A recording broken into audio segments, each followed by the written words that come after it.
¿Qué tal, amigos de Al Grano de Monitor Expreso? Pues es un placer estar aquí en Al Grano con mi amigo Toño Plaza, a quien saludo y bueno, le doy la bienvenida aquí a nuestro programa otra vez para hablar de otros temas. Toño, ¿cómo Así estás? es, Jairo. Bueno, pues un gusto nuevamente estar compartiendo contigo este espacio de Al Grano, que está muy entretenido, muy divertido y bueno, un verdadero placer estar aquí echándonos un buen café, un postrecito, ¿no? Pues, ¿qué más puede uno pedir, verdad? Ya lo vimos que arrancó el gobierno de Donald Trump y arrancó con todo, Toño.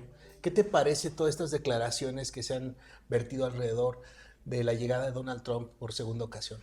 Es un personaje que rompe indudablemente con todos los parámetros de normalidad política, ¿no? Entonces, lo hace muy difícil de entender. Trump puede ser un político que tenga fracasos estrepitosos, como cuando siendo presidente salía a comunicar o a tratar de atender los temas que tenían que ver con la pandemia, ¿no? En 2020. Ajá. Y puede ser un político que cuando entra en dinámicas de campaña y en dinámicas de debate, de polarización, le va muy bien, ¿no? O sea, de hecho llegó a estar abajo de Kamala Harris en algún momento del proceso electoral.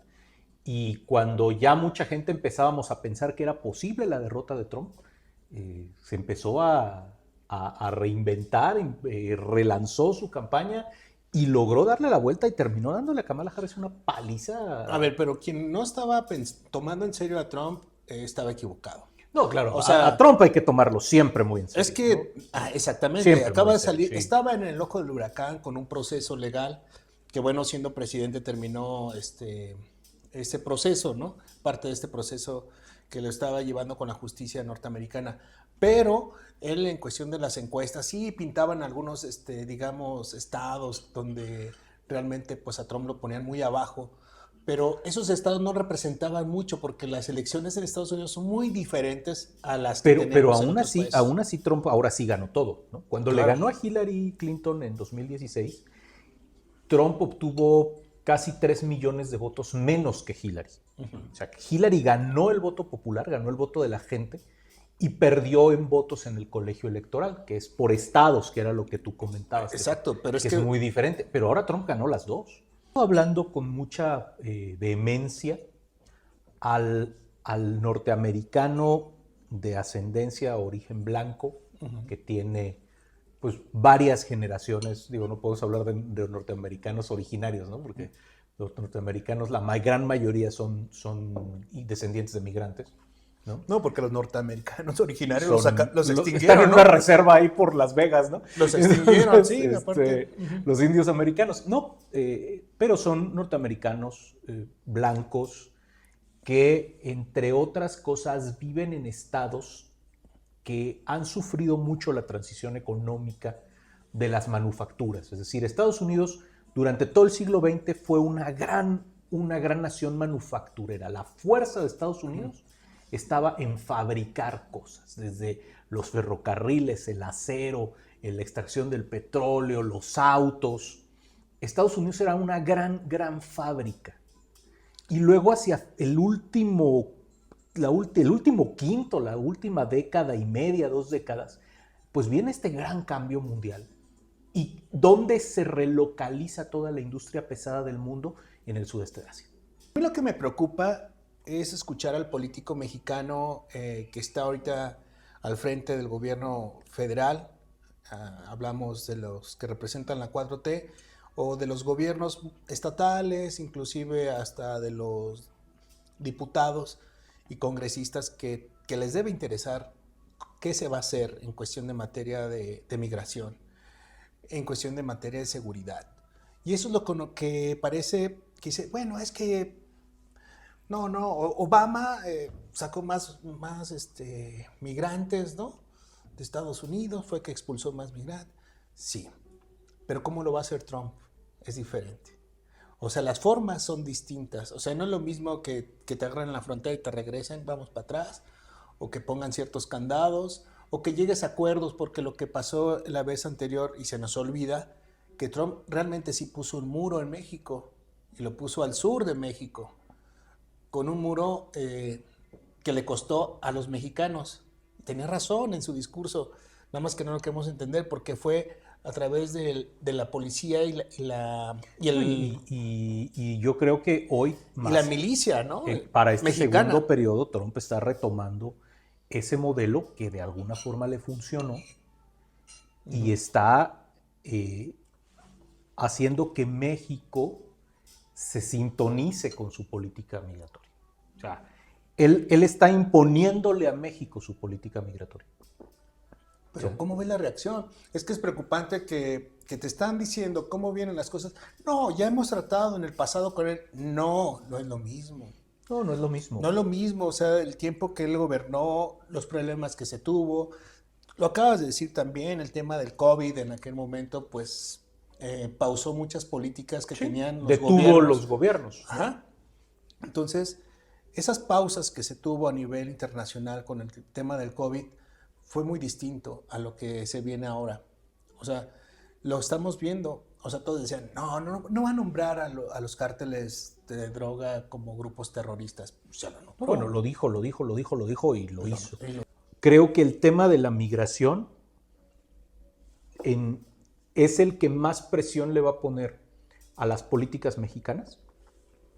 Es el que nos va a generar en lo inmediato mayores problemas porque vas a tener en las rutas de tránsito y en las zonas fronterizas un montón de gente que no puede entrar a Estados Unidos, que quiere entrar a Estados Unidos y que va a estar ahí atorada. Creo que nos está de alguna forma trasladando parte del problema migratorio a México y eso, a ver, si somos listos los mexicanos y nos ponemos las pilas, debiera servirnos para pedirle a Estados Unidos ayuda, como lo han hecho otros países o se han hecho otros acuerdos, para tener más recursos, para pedirle dinero, para que nosotros también hagamos algo que es muy necesario y que es controlar nuestra frontera.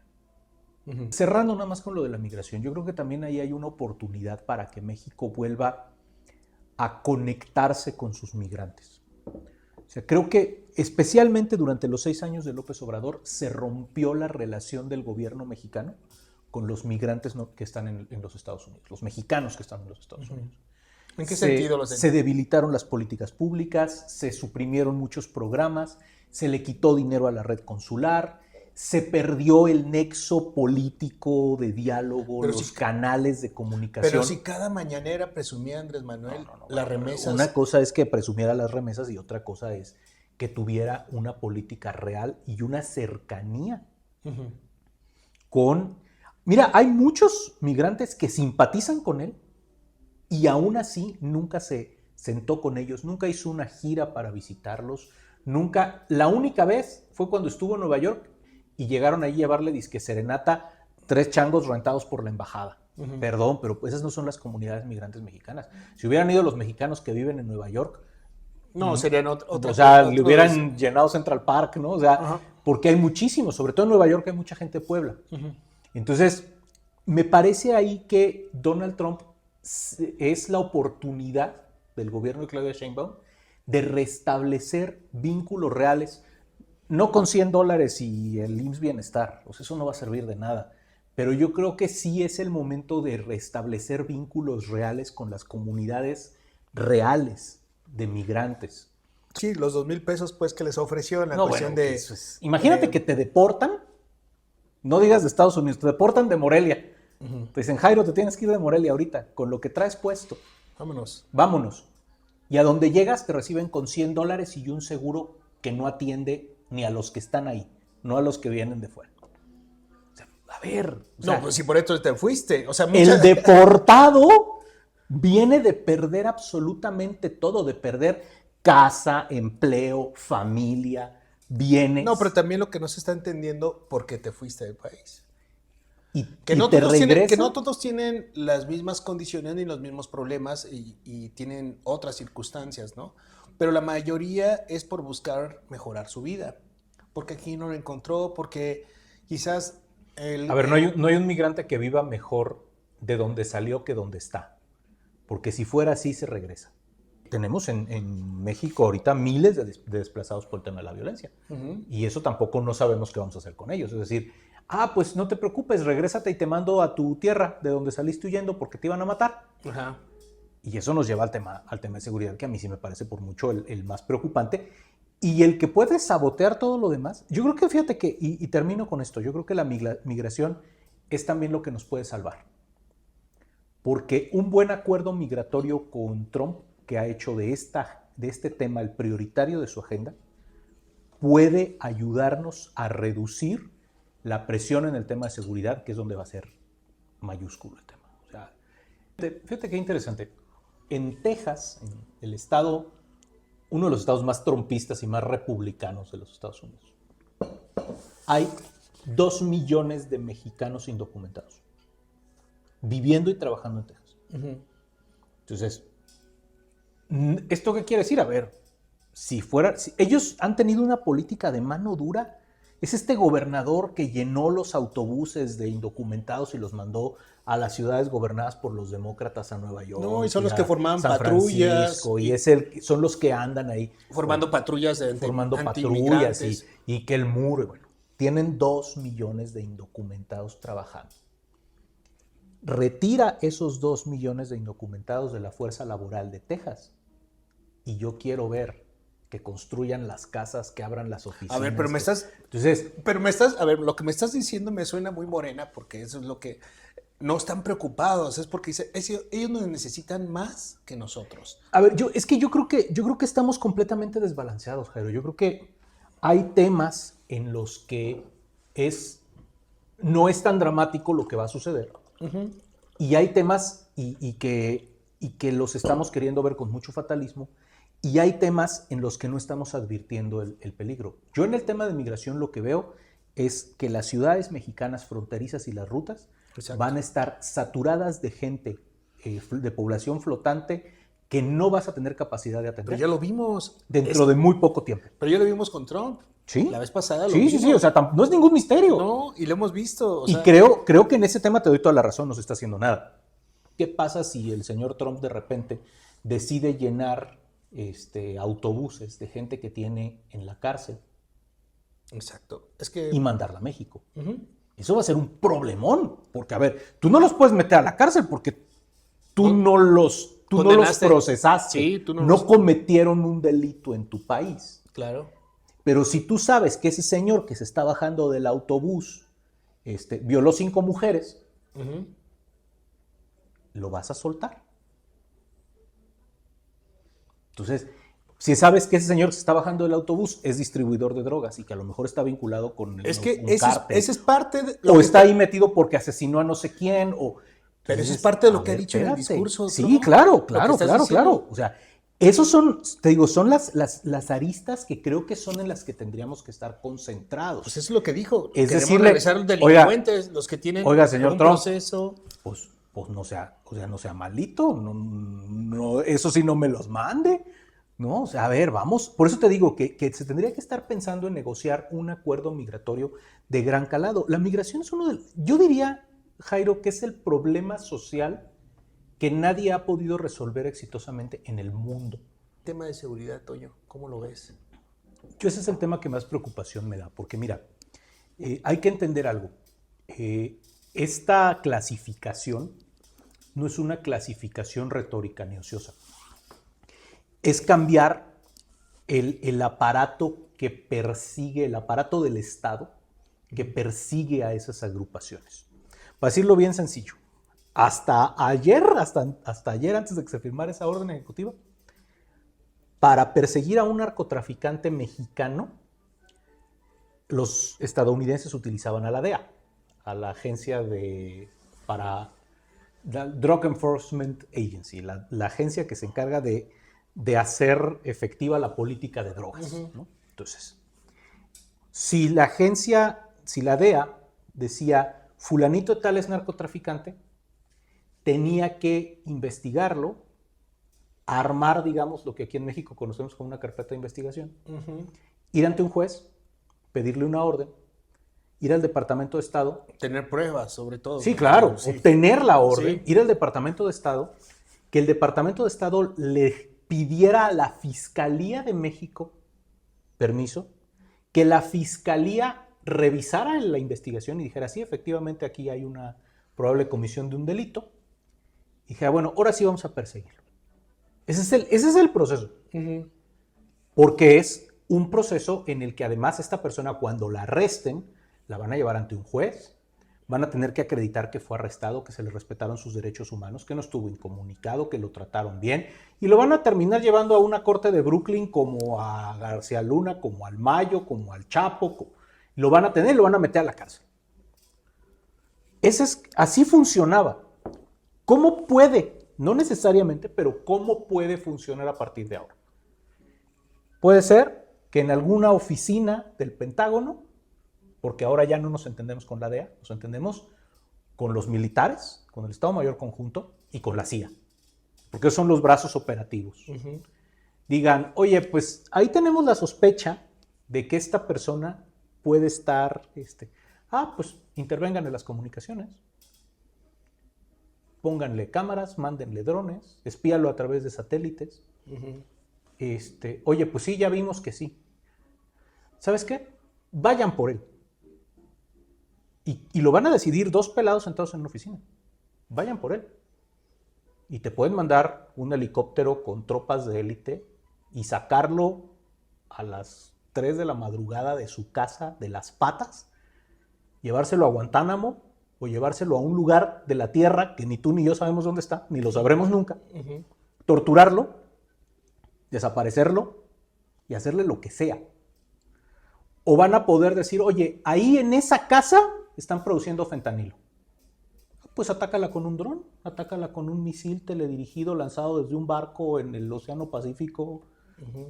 A 500 kilómetros de distancia de la costa mexicana, más allá de nuestra plataforma continental.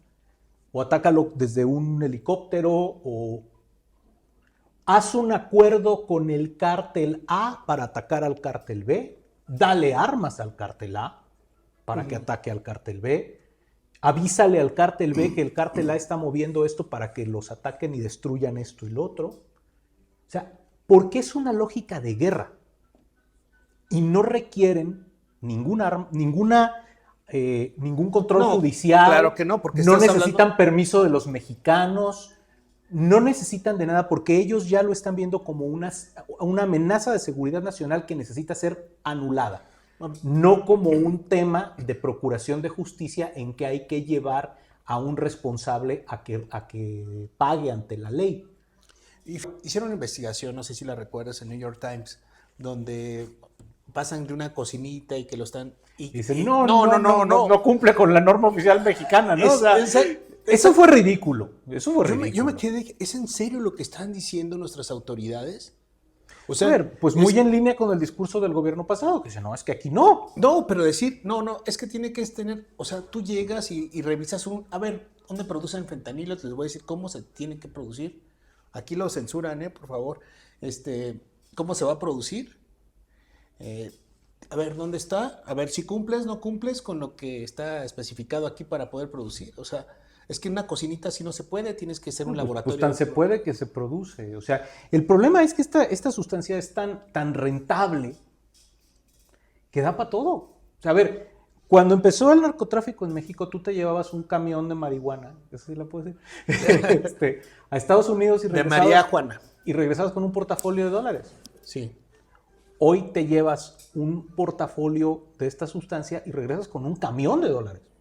Uh-huh. Entonces, esa es la parte que yo siento que los norteamericanos no tienen dimensionado, que no es lo mismo, por muy malos que sean, combatir contra que las dinámicas del terrorismo, por ejemplo, de los árabes, son muy diferentes de las dinámicas de un cártel que está introduciendo sustancias en Estados Unidos. Pero no es un discurso, por ejemplo, muy simple el decir, es que ustedes son consumistas, o sea... claro, es que ustedes lo consumen, o sea, yo no tengo el problema, tú tienes que arreglar tu problema de lo que consumes, o sea, son tus... A ver, una de las cosas que van a pasar... los que tienen este problema... Una de las cosas que van a pasar, y que no estamos inventando nada nuevo, porque ya lo vimos los mexicanos, es que cuando los norteamericanos logren cerrar un poco la frontera y contener el flujo de esta sustancia hacia Estados Unidos,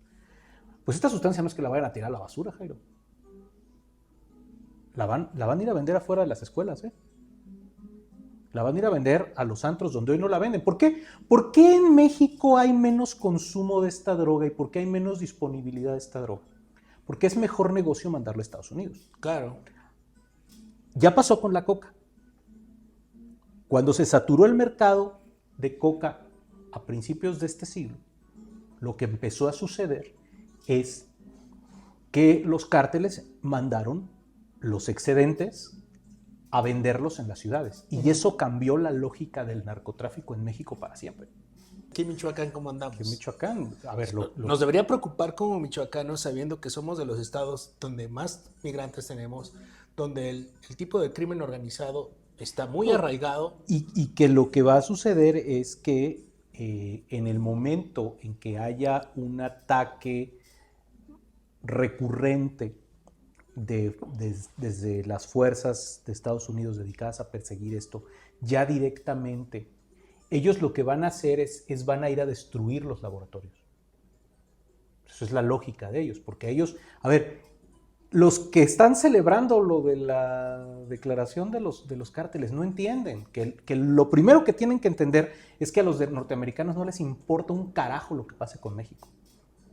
Claro. O sea, ellos van a arreglar su problema, no el de nosotros. Entonces, ellos van a tomar decisiones como, por ejemplo, ahí hay un laboratorio, destrúyelo. ¿Cómo? Con un dron o con un arma a distancia, la que sea, un misil, Que lo hemos visto. Y si te cargas las 3 o las 5 o te cargas la manzana completa, híjole, qué pena, ¿no? Pero entonces eso también lo que va a generar es que la producción de esta droga se disperse. Y cuando eso ocurra, lo que va a suceder es que vas a tener más puntos de producción más chiquitos. Y eso socialmente también va a ser muy disruptivo, porque a la hora que en lugar de tener unas cuantas cocinas como las tenemos hoy en la zona limítrofe de Jalisco, las tengamos por toda la Tierra Caliente. Seamos serios y veamos las cosas como son. Así es. Tenemos un problema, sí, lo estamos atendiendo mal. O sea, ¿por qué eso de mandar a Harfuch con un chingo de soldados? No es cierto. No está funcionando. No está funcionando. O sea, se está gobernando Sinaloa con un gobierno morenista. Tiene todo el apoyo de la federación y lo desde Andrés Manuel López Obrador y ahora con Claudia es lo mismo. Le mandan a Harfuch y sigue el problema en Sinaloa. Entonces, y corremos el riesgo de que entonces el problema es más grande porque no es ni siquiera ni económico ni político. Entonces, ¿qué es? El problema que tienes en Sinaloa, ¿qué es? Porque si tú estás gobernando con una cuestión de un gobierno que es de Morena, que es de izquierda, con otro pensamiento, pudiste haber solucionado algunas cosas que no fueran solucionadas. A ver, porque Morena ha sido tolerante con las organizaciones delictivas. Por decirlo menos. Es decir, ha tolerado que en sus filas haya colusión. Bueno, yo ahí difiero, porque yo creo que están todos metidos. Lo acabamos de ver aquí en Michoacán. Por eso te digo, por decirlo menos. En Cualcomán. Bueno, gracias. Yo te diría que mi experiencia directa es... Y es de MC. Que no necesariamente es un partido. Sí, creo claro. que es un entorno. Es la política. La política. Pero han permitido la colusión. La política. Por decirlo menos. No los partidos, la política. El poder. El poder político en México ha decidido tolerar. A ver, es que seamos claros, Toño. Ellos, el crimen organizado está en todas partes. Está moviendo el dinero en cada ciudad pequeña o grande. Hay disfrazados de empresarios, hay etcétera, y imagínate y los empresarios también del lugar se han servido de ellos. Los empresarios, muchos empresarios, claro, reciben también así como hay empresarios que han sido víctimas, hay empresarios que han sido cómplices y se han beneficiado. Del lavado de dinero principalmente. Exactamente, se han aprovechado de esta situación que tenemos, o sea, entonces estamos en una cuestión económica muy falsa. Realmente. Pero imagínate, si lo atacas bien de raíz, te chingas la economía del país. Y los Estados Unidos no quieren atacarlo de raíz. Los Estados Unidos quieren dar golpes de mano y resolverlo todo así. O sea, porque es descabeza un órgano. Ellos piensan que esto puede funcionar igual que que las organizaciones de terroristas políticos, en que descabezas la organización. ¿Qué tenemos de referencia de Estados Unidos, Toño? Pero aquí lo que va a suceder es que como el negocio sigue, pues alguien tiene que seguir vendiendo. Y si Estados Unidos viene y decide llevarse a un gobernador de un estado de la federación, porque está ligado con el narcotráfico, en esta idea de que vamos a dar grandes golpes. ¿Ese no es un videojuego? Call of Duty creo que es donde va... Nos convierten esto en un episodio de Call of Duty. Sí. O nos convierten esto... Por cierto, yo le he estado recomendando a mucha gente que vea la segunda temporada de una serie que está en Paramount Pictures que se llama Lioness. Ok. La primera temporada tiene mucho que ver con Oriente Medio, pero la segunda temporada tiene mucho que ver con México. Okay. Y tiene que ver con las diferencias entre la CIA y la DEA. Entonces, imagínate ese escenario. Es más, no un gobernador, un presidente municipal. O sea, nos levantamos mañana con la noticia, Jairo, de que se llevaron a un presidente municipal de Michoacán, de una población donde hay una altísima presencia de... Si te lo hicieron con el Mayo. Pero el Mayo, a final de cuentas, es un delincuente. ¿Qué pasa si se llevan a un miembro del Estado mexicano, a un representante del Estado mexicano, así sea el de San Wilmas, el Orejón? Va a pasar el día que tu principal socio comercial te agravie de tal manera en su lucha contra las organizaciones que él señaló como terroristas y hay ahí un enfrentamiento. Es más, ¿qué va a pasar el día que a un grupo de norteamericanos que vengan a cumplir una misión secreta a territorio mexicano, los que los atoren no sean los capos del crimen organizado, sino sea un grupo de policías o un grupo del ejército mexicano? Y exista un enfrentamiento entre soldados mexicanos con elementos que están invadiendo y les matemos un soldado. Ya los hemos visto. Bueno, y les matemos el caso de a Rápido alguien. Y Furioso, ¿no? El Rápido y Furioso. A ver, ¿sí era, ¿cómo se llamaba? Rápido y Furioso era acordado, era pactado. Sí, era a Rápido ver, y Furioso. con Kiki ¿qué pasó con Kiki Camarena?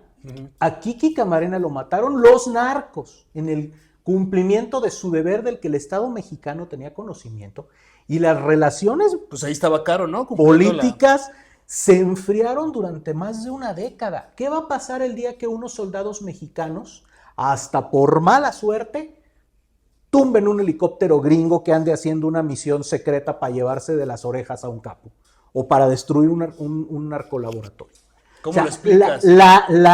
No, bueno, a ver, cuando eso pasa en Afganistán, van y bombardean Kabul. Aquí no pueden venir a bombardear Guadalajara o Morelia o Ciudad Juárez. Entonces, las implicaciones geopolíticas son muy grandes. Es decir, nadie, ni ellos que lo están proponiendo, saben qué van a hacer el día que pase algo así. La exposición de efectivos norteamericanos en un territorio tan grande y tan conflictivo como el mexicano puede generar escenarios geopolíticos que nunca los hemos visto. Nunca. Porque la última vez que un soldado norteamericano pisó nuestro suelo sin permiso de las autoridades mexicanas fue en 1914 cuando se embarcaron en Veracruz. Fue la última vez. O sea, hace 111 años de eso. Entonces, no sabemos a lo que nos estamos enfrentando. Estamos entrando en un territorio absolutamente inexplorado, que puede pasar cualquier cosa, que puede dar al traste con nuestras relaciones comerciales, que puede dar al traste con la frontera comercial más exitosa del mundo. Pero es ahí donde te digo, a este discurso que se está llevando, no vamos a permitir que eso baje en un país, no vamos a permitir la invasión, no vamos a... Pues claro que no lo vas a permitir, no deberías primero permitirlo, ¿no? Y el día que te des cuenta que un grupo de norteamericanos va en camino a detener a un capo del cártel que tú quieras, y la inteligencia mexicana se entera, ¿a quién vas a defender?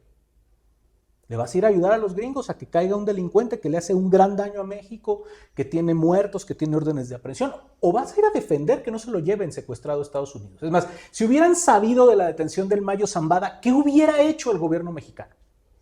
¿Le hubiera ayudado a los norteamericanos? No, ya vimos lo que hizo, se hizo pendejo. O sea, es que... A ver, no supieron. No, claro que supieron. Creo que no supieron. O sea, el hecho de que dice el gobernador, es que yo no estaba en esta reunión, yo estaba en Estados Unidos, o sea, no pasó nada, ¿no? A ver, yo creo que el gobernador no sabía, hubieran hecho un escándalo. ¿Crees? Sí, yo creo que sí. Pero si, bueno, dice el Mayo otras cosas, pero como no le creemos porque es delincuente, ¿verdad? Es correcto. Entonces, por quién vas a optar? ¿Por un invasor? ¿Por el mafiosare? Ajá. ¿Por el extraño enemigo que se metió a tu territorio con su armamento de última generación? A buscar a un delincuente que te ha causado daño, que a lo mejor tú también lo estás buscando. Ah, pero es mexicano. Entonces ahí sí se va a ¿qué? O sea, yo insisto, este tema lo que abre son escenarios de una enorme incertidumbre y de riesgos geopolíticos muy importantes. Porque yo te vuelvo a preguntar, ¿qué va a pasar, Jairo, el día que les matemos al primer soldado gringo en territorio mexicano? ¿Qué va a pasar? Buena pregunta. Ahí se las dejan, ¿no? O sea, Ahí a ver, se esa pregunta, esa respuesta no la tiene ni Donald Trump, ¿eh? ¿No? O sea, Donald Trump, si le preguntas eso, no sabe en realidad qué contestar. Te va a decir muchas cosas, pero no te sabe dar una respuesta certera. Si le preguntan a Claudia Sheinbaum eso mañana en la mañanera, tampoco se ve por otro lado, pero esas son las preguntas que nadie se quiere hacer. Oye, pues nos aventamos ya un buen rato. No, pues, bueno, ya esto... Sí, es que son temas, la verdad que fíjate, nosotros... Y como ves me apasionan un poco. No, y nosotros a lo mejor sin profundizar tanto porque son temas muy serios que deben de ser analizados por la gente que está llevando ahorita nuestros gobiernos y está manejando los hilos del país. De veras que se tienen que analizar muy puntualmente y seriamente con lo que dices. Porque desde lo que dices tiene que partir mucho. O sea, cómo es tu discurso, hacia dónde va dirigido.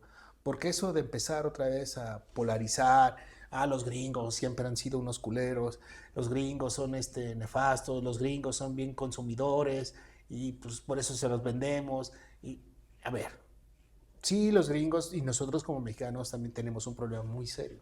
Entonces, si esos son los gringos, pues entonces hay que comprar el estereotipo también, de que somos corruptos, de que somos violentos, de que somos todos narcotraficantes, de que, a ver, no es cierto, ninguna de las dos cosas es cierta. Entonces, Y ahí, pues bueno, dejémonos el tema para el próximo martes y pues platiquemos de otra cosa, a ver cómo va avanzando esto y sobre todo un tema que tiene que ver con Michoacán.